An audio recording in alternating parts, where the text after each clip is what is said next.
A Quiet Place was directed by John Krasinski. It stars Krasinski himself, as well as his wife, Emily Blunt, and a couple of young actors, which I may add, put on an amazing performance. The story centers around a family that must remain silent for their survival from strange extraterrestrial life forms which have inhabited Earth and are attracted to loud noises.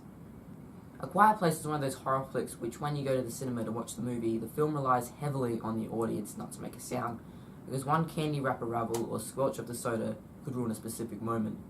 On the whole, my showing was actually pretty quiet, although there were some people in the row behind me constantly opening chocolate bars and talking, but it still didn't really ruin the tense experience. Another great thing about this film was the character development. Without any sort of dialogue exchangement, most of the interactions between characters was conveyed by sign language and the assistance of subtitles for the audience.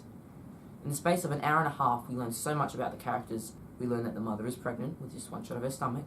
We learned that the young teenage girl is deaf by some of her shots at the beginning of the film having no audio. We learned that John Krasinski's character is a family man because of his consistent heroic acts throughout the movie. And we learned that the young boy, correct me if I'm wrong, suffers from high levels of anxiety because of his nervous and fearful behaviour.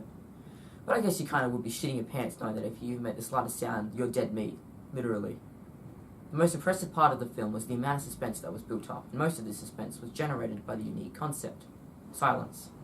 The film manages to set the audience at ease with the silence, making them feel less worried about the characters, because you know that they're safe. But when one of them goofs up, the masterful acting and chilling score grabs the audience by the throat and boom!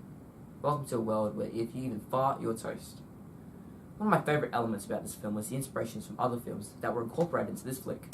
One of the big inspirations that I think Krasinski utilised was Signs, an alien thriller directed by M. Night Shyamalan. If you've seen the film, you'll see where I'm coming from. If you haven't, massive spoilers ahead for both of these films. I feel that the running from the alien in the crop field sequence was yanked right out of Signs, where Mel Gibson's character Graham was running from the extraterrestrial through the crop fields when he was exposed to a rather scaly alien leg. And the other scene, which was almost but not entirely taken from Signs, was the ending to the film.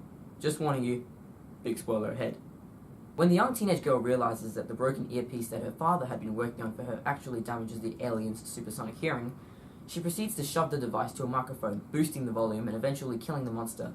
Much like in Signs, when Graham tells Meryl to swing away and in doing so smashes the alien to a chest of drawers, knocking a glass of water to come splashing down onto the alien, burning it, at this point in time the hero of the narrative learns the alien's weakness.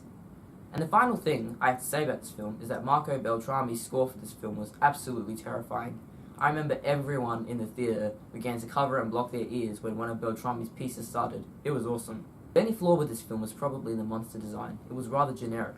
It looked like a combination of the Demogorgon from Stranger Things and the giant spider from the 1990 adaptation of Stephen King's novel It. Aside from that, I don't want to be a mean guy. I'm going to give A Quiet Place an A+. Guys, thank you so much for watching. Let me know what you thought of the film down in the comment section below. It would be greatly appreciated if you smash that like button and hit subscribe. I'll see you guys in the next video. Bye.